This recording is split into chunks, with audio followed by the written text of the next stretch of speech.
If you think you're one of those people that you teach in a very structured, strict way, I'm telling you now, this will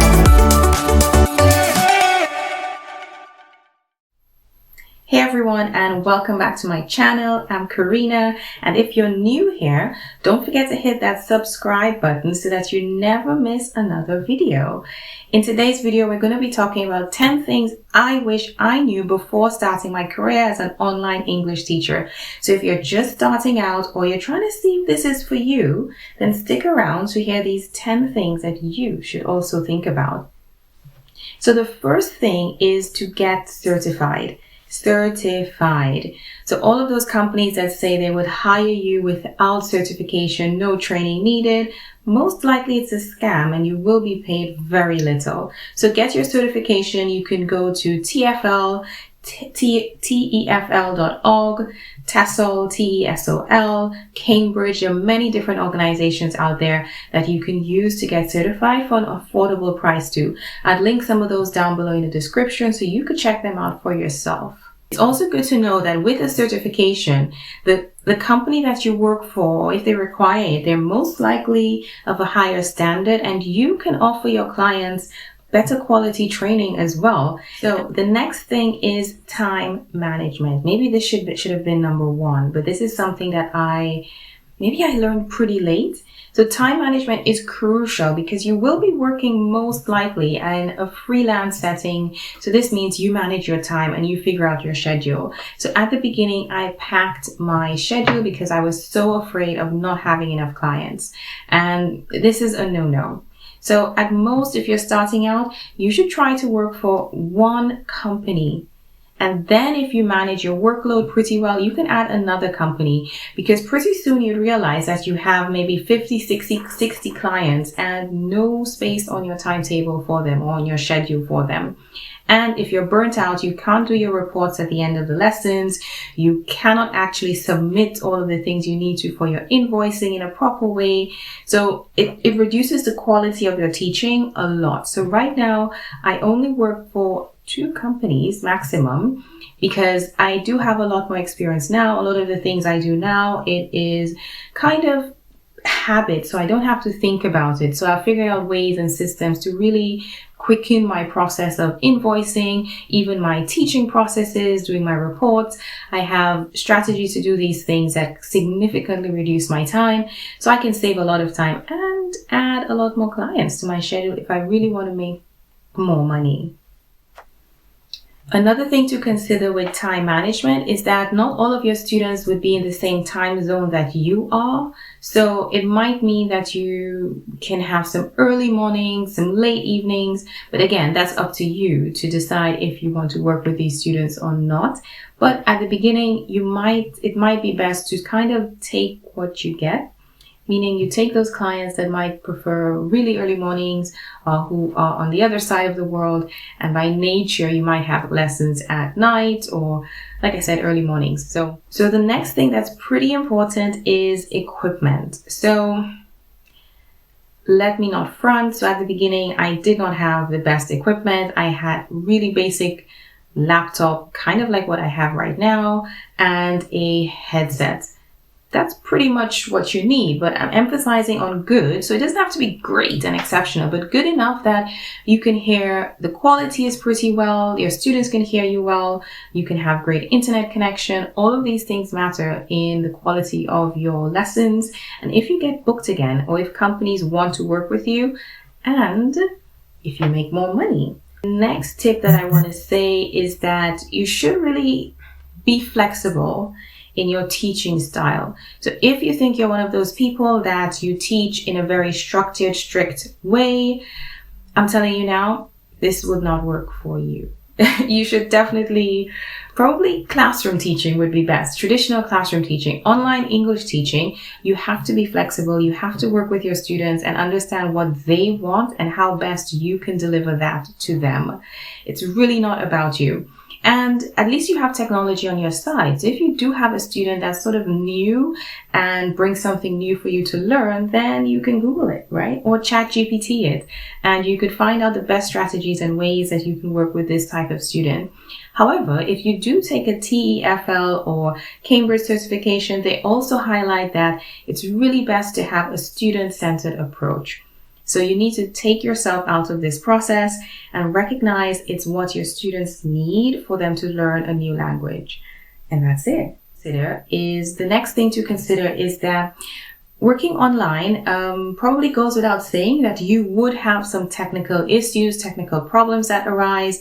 So at the beginning, probably you don't know how to deal with all of these issues, but as they do happen, make a mental note of how you resolve or how you repair these issues, because it's going to happen again. And also know how to deal with it from your student side of things. So if they can't hear you or they can't see you, think about it from their perspective. What might even cause that? Generally, it's the same thing that will cause it for you. So something I did at the beginning, I kind of made a list of some really basic tech issues that can happen and quick solutions for them. Let me know in the comments if you'd like me to do a video on these tech issues and the best solutions to solve them in the least amount of time, of course. The next thing is my favorite, and it's engaging with your students. So this is not a passive job. You're going to have great conversational skills, because part of learning a language is speaking. So you are speaking, well, you, the teacher, would be speaking less than the student, but speaking happens 99% of the time in the online classroom. All right. And so you're going to have to be creative with the questions that you ask, the things that you encourage them to think about. You're really going to have to be a social butterfly. So that's not to say that if you're an introverted person, you can't do this. It's really simple as well. You make a list of different types of open-ended questions that you can ask your students at different levels. So questions you can ask students at A1, A2, B1, yes, C1, C2, you get it, right? So you have a list of questions that you can ask any level of student when you kind of need something to fill the silence, or to make up extra time, or simply just to describe a grammar point or explain a grammar point.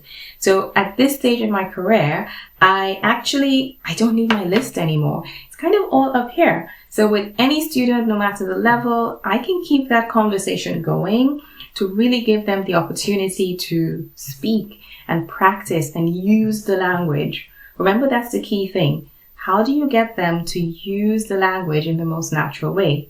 And it's through you, right? So you have to engage with them and facilitate, ask the questions. So the next thing is to find a community. Find a community of teachers, because it gets lonely, y'all.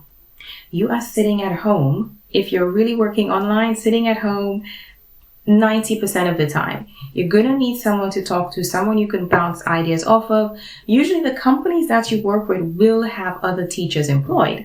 So it's just a matter of reaching out to them, forming a group, and maybe some of you live in the same city. You can even meet up, right? So this is a great way to not feel so isolated when you're working at home, and also to get more ideas, more resources. And it creates a nice community that you can feel camaraderie in it, and you can share, you can problem solve together. So this is something that really helped me, because I am teaching at home, but I also travel a lot. So I try to link up or find some teachers in different areas or countries that I visit. The other thing that I really thought about a lot at the beginning of my career was location. So yes, I'm saying as an online English teacher, but it still matters, because in some countries they pay you more for doing the exact same thing than in other countries, which is normal. We all know this.